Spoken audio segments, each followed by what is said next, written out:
अस्सलाम वालेकुम वरहमतुल्लाहि वबरकातुहू।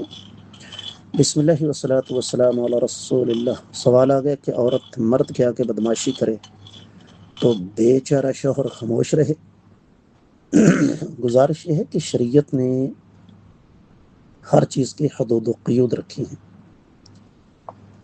यहाँ पर एक लफ्ज़ मुबहम आपने इस्तेमाल किया, बदमाशी का। बदमाशी का लफ्ज़ तो खैर हमारे यहाँ बड़े गलत मानों में इस्तेमाल होता है।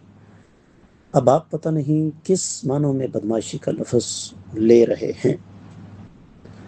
अगर तो बदमाशी का मतलब बदतमीज़ी, बेहूदगी, गुस्ताखी है तो ये शरीयत किसी तौर पर उसकी इजाज़त नहीं देती। और अगर वैसे किसी बात पर नाराज़गी का इज़हार है तो वो आपके साथ नाराज़गी का इज़हार ना करे तो उसके किसके सामने करे। बाकी औरत बदतमीज़ी करे तो शरीयत ने उसका हल हमें वाज़ेह तौर पर बता दिया है।